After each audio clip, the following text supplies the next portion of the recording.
yang menjadi kegalauan saya, kenapa Tuhan memilih saya untuk hidup, untuk ada. Jadi kalau misalnya ditanya ya, saya ingin tanya sekali, Tuhan kenapa engkau memilih aku untuk hidup? Ya jawabannya akan logika, secara logika kan, ya udah tanya aja sama Tuhan. Tetapi kata Bapak Guru, saya harus tanya ke Simbah Guru. Dan mungkin saja bisa jawab. Terima kasih. Kasih. Kita niati aja karena sekarang tinggal 20 menit kurang. Kita niati maksimal sampai setengah 4 sisan. Saya harus singkat dan saya mohon izin Sabrang dan Mas Suko untuk ikut mengingatkan. Tapi saya pasti tidak akan saya uraikan terlalu mendalam. Jadi sehubungan dengan anak kita yang mengatakan kenapa saya yang dipilih gitu ya, kenapa saya, dengan semua pertanyaan eksistensial dia tadi, itu saya rentang luas seperti ini.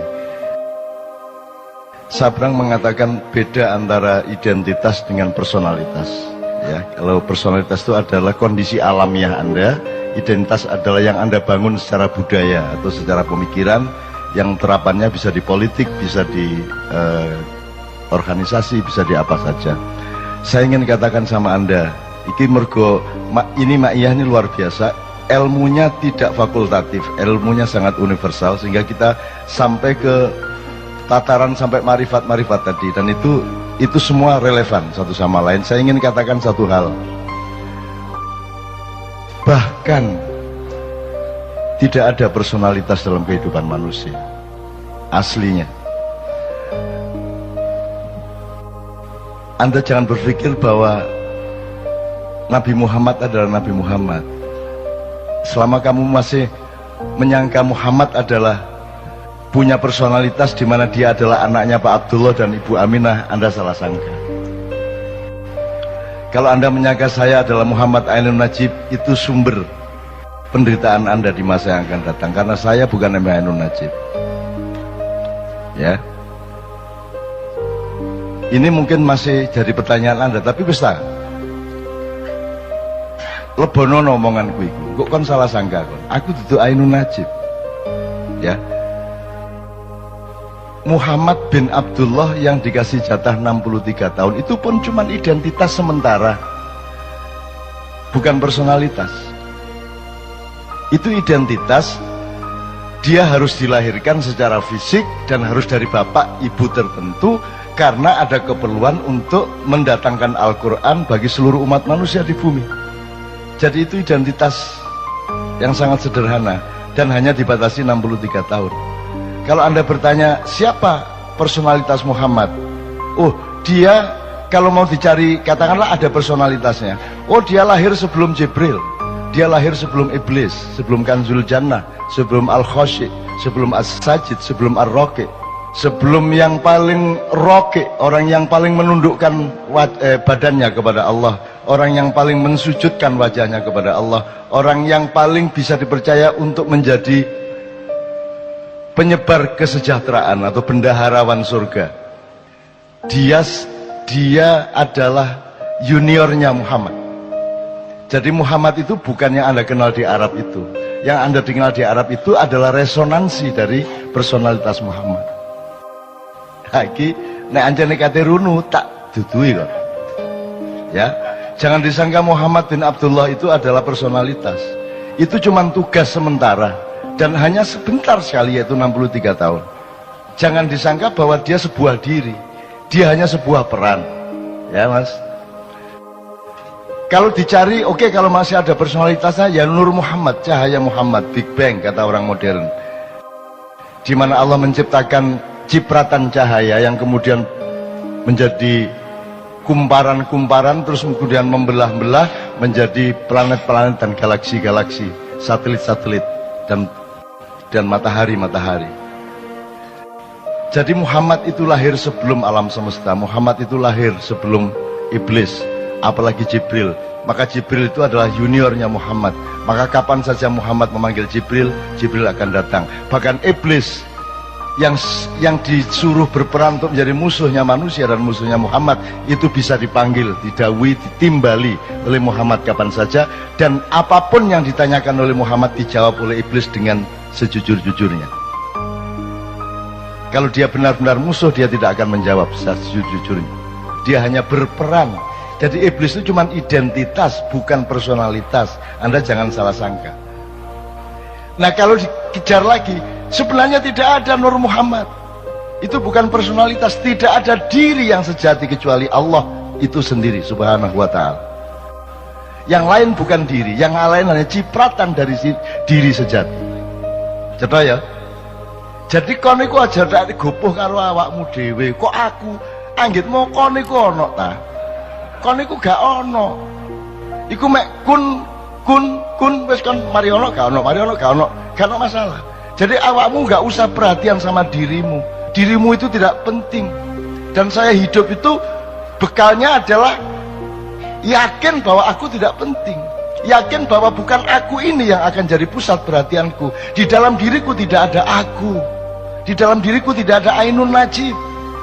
Karena sudah penuh cinta. Dan cintaku tidak boleh aku tujukan kepada diriku sendiri yang sementara bernama Ainun Najib. Di dalam diriku tidak ada diriku. Gitu loh. Wah, ini nak diterusno kon tambah pecah ndasmu, utangnya akeh. Jika puisi-puisi jam 3 esok. Wes, nek disederhanakan gini.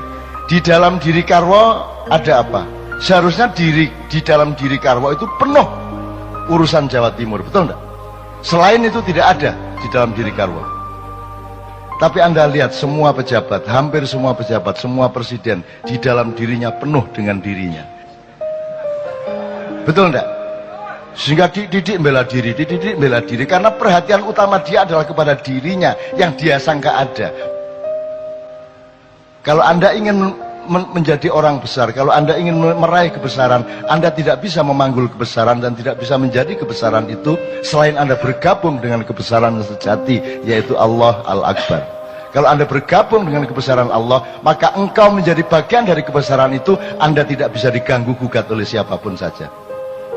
Gitu ya. Jadi aku nang anakku sing arek endi Malang nanti. Sing Nadia, ya bener. Nadia apa yang sebelumnya? Ya Nadia.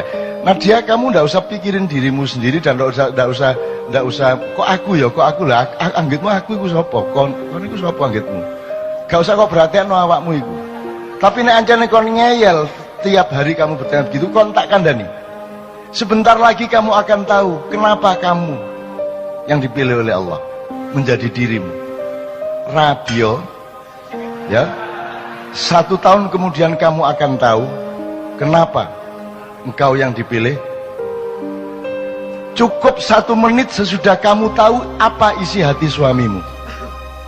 Nek kon wis ro isine atine suamimu, kon iso jawab pertanyaanmu iku mang. Dan percayalah, sampai akhir hayatmu kamu tidak benar-benar tahu isi hati suamimu.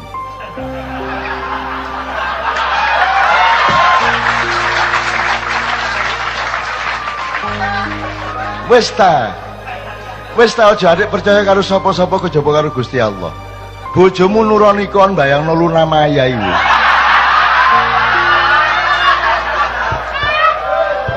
Jadi sudahlah, jadi kamu jangan tuntut suamimu kayak apapun dan jangan tuntut dirimu kayak apapun. Penuhilah dirimu dengan pekerjaan-pekerjaan dan perbuatan baik yang Allah perintahkan. Jadi dirimu adalah perbuatan baikmu itu, bukan Nadianya, bukan yang kamu sangka dirimu itu.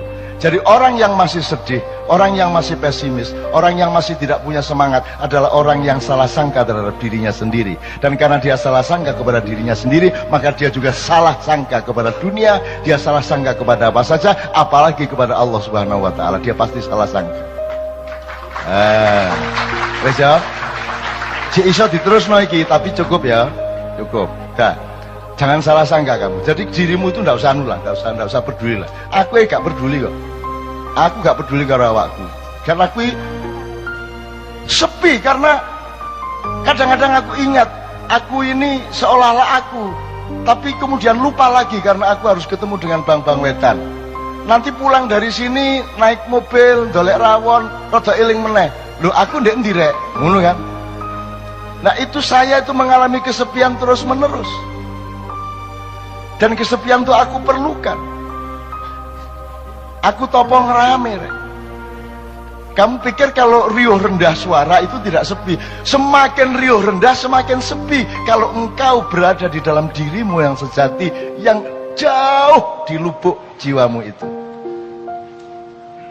Mulane wong Jawa duwe topo ngerame, gitu loh rek ya. Nah, tapi iki wis cukup lah.